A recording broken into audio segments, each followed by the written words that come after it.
Hey guys, Joe Madden here. It is, what day of the week is it? Thursday, September 1st. I can't believe we're already into September. This is the Joe Madden Sports Show. I'm joined by Kevin Thomas. Kevin, welcome back to the show. How do you not know it's Thursday, week one of college football? It I is an drew a awesome blank. day. I totally drew a blank. I was thinking for some reason, because I didn't do shows yesterday, that it was a Monday. And I'm going, no, we have football tonight. Can't be a Monday. Week one of college football kicks off, Kevin. I'm excited. How are you feeling about this card today? I am, and I always make the mistake of week zero trying to figure things out. And week one, same thing. You can't really go all out and bet a whole bunch of these games. You got to let it kind of simmer into week 2, 3 when you can really watch these lines and stuff, because everyone's guessing just like we are with where the odds makers' heads are when they're dropping some of these lines that we're seeing. I mean, if you watch the lines today, you saw Bryant FIU open at about 16 and a half and then drop at 9, and a lot of people weren't even letting you bet that, because I had it at 15 and I was thinking, oh my gosh, and then it just dropped off the face of the earth. So it's things like that we're watching. I mean, if we can get something like that and stay on it and the books carry it, oh, that's gold for us. But yeah, that's it. Like, people don't know what's going on right in week one, but there's some advantages to take advantage of for sure. Absolutely. Any surprises for you in that week zero? I know Northwestern upsetting Nebraska was a big one. Is that something that you did see coming? Because there was some people heavy on Northwestern fading Nebraska in that first game, which is normally money, but I didn't see it coming. I really thought we'd see more out of Nebraska in that one. What about you, Kevin? Yeah, I figured a little frost in Ireland. I thought that'd be like his country and stuff. I thought he would come out swinging the flags and stuff. But my gosh, he should have been fired immediately after that game. I mean, Nebraska's riding on everything. They went and got their quarterback from Texas. They went all in, and to lose that game was horrible. I was with you. I was on Nebraska. I even liked the under because I figured Nebraska had a great defense last year, underrated, and Northwestern just basically just had their way. That offensive line didn't let them do anything. Helinski had all day in the pocket. So, I mean, they got to do something, or he's got to go. I've got one.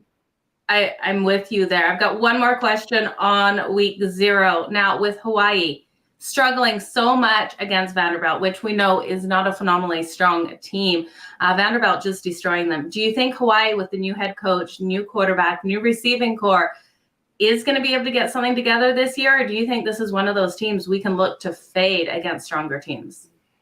I actually took them in a prop for over 3.5 wins for this season, and I'm a little worried about that. The only thing that we still have the advantage on is the home games, because, like I said, when Vanderbilt went there the first time, these are 18, 19-year-old kids going to Hawaii for the first time. Some of them live in some bad neighborhoods and never even see anything like Hawaii. So it's kind of a shell shock, and sometimes Hawaii, with the points they get, can sneak under the cover. So I still think Hawaii can cover a couple games. Do I think they're going to win a couple? Probably not. That was a train wreck.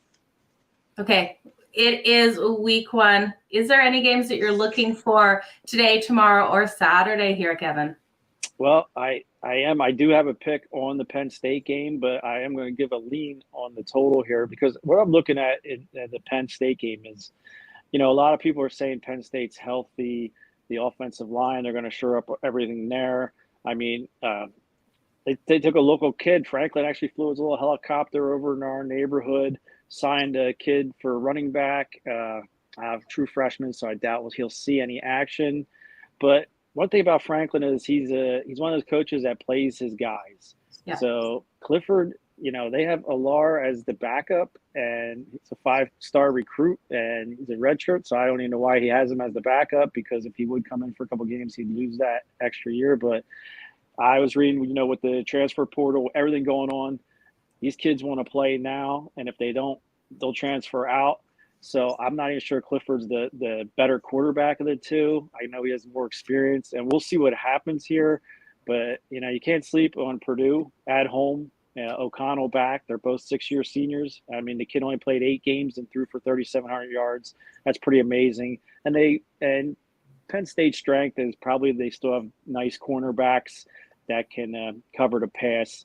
Their problem's going to be the edge rushers, linebacker, and a lot of people don't talk about Johan Dotson. I mean, that kid was a superstar. I mean, he's playing with the Commanders this year, and he was a first-round pick, which kind of shocked. I thought he'd go second round, but still all-purpose yards and stuff. He took away from the lack of a running game. So it's going to be an interesting game. I would lean on the under. I saw it open at 56, and I think I got it almost at 55. It's down to 52.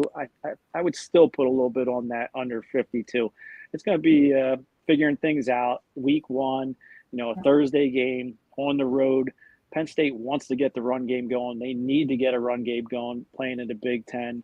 I don't think Purdue cares about the run as much. They have all the talent at wide receiver. So, playing into each other's strengths, I think that it's going to be a low-scoring game here.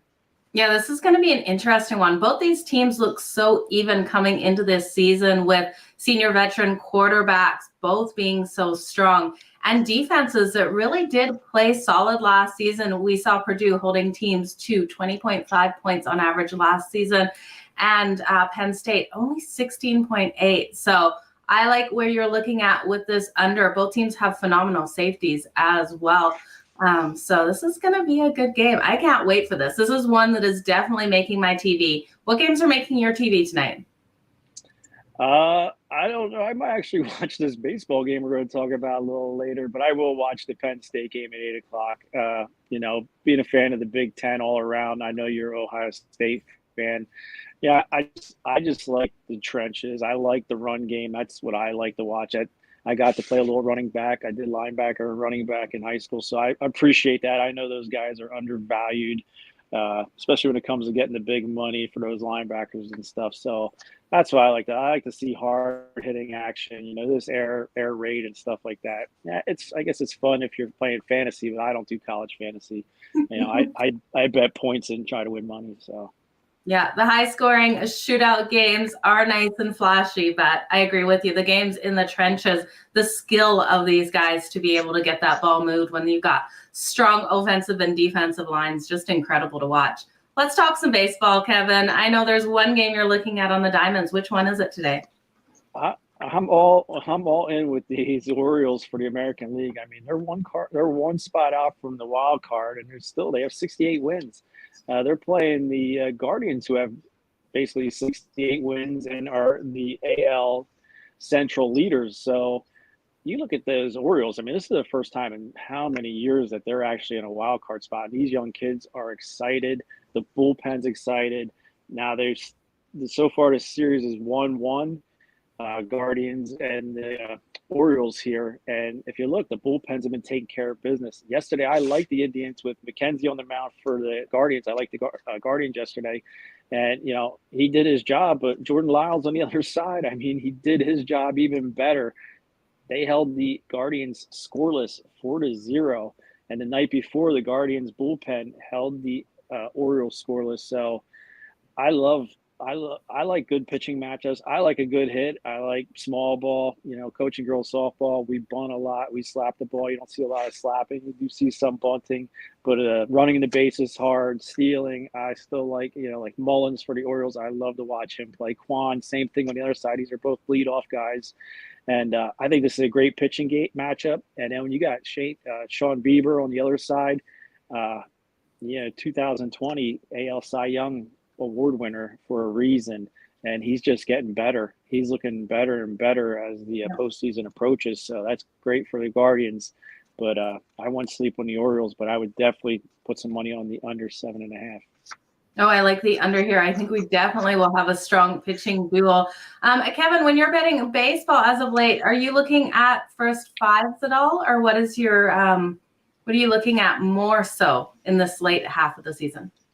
I actually been looking first three, and I've been looking at the over/under on that, especially with the plus money, because I'm looking at the some of these pitchers that are getting some fresh starts and stuff, and then who they're facing. I took advantage of a couple of times now.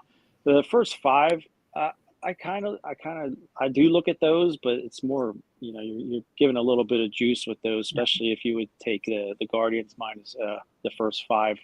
So I try to find the plus money value in anything I look at. So I've been basically looking at RBIs, hits, singles. And every now and then I'll throw a home run out there if a guy hasn't hit one in a while. Like when I knew Stanton was coming back, I knew Judge was going to go off. I knew he was close to 50 back then.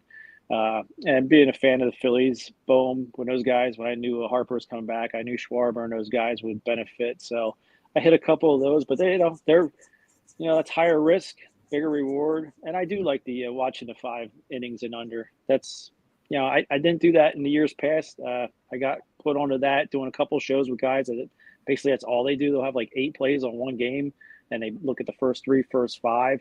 A lot of them do in-game bets. They start after the first, second inning, they'll start making bets that way.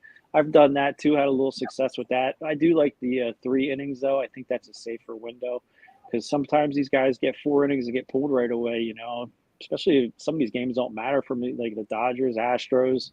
I mean, the Dodgers got Kershaw going tonight. Would you bet the 5 innings? I doubt he lasts 4 innings against the Mets because why? Why do they need him out there? Just to get some reps, maybe 60 pitches, if that. Yeah, I agree with you completely there. It's going to be a great finish to this baseball season, Kevin. You've been crushing it out there on the books. Where can people find you? Where can they find your picks and all the shows that you've been on? I just did a show on Vegas Insider, and I think I'm going to be doing one with you tomorrow, which will be awesome. And over at Sports Memo, tons of shows. Check out the YouTube channel, subscribe. They're going for 10,000 subscribers during the football season, and it's fun over there. Lots of laughs. I mean, it's pretty fun. So I would check all that out too. And on Twitter, I put out some free prop bets every day.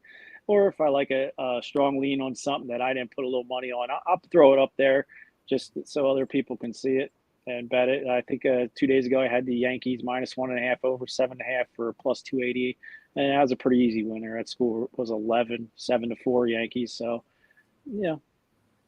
That was great. So that wasn't it against the Angels in that one game that the Angels came out and got that win.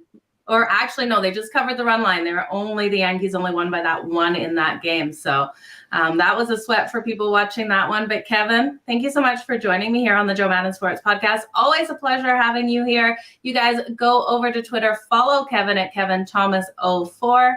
You definitely don't want to miss out on everything he's got going on, and check out all the shows that he's on. So Kevin, thanks so much for joining me. Thank you for having me. Thank you.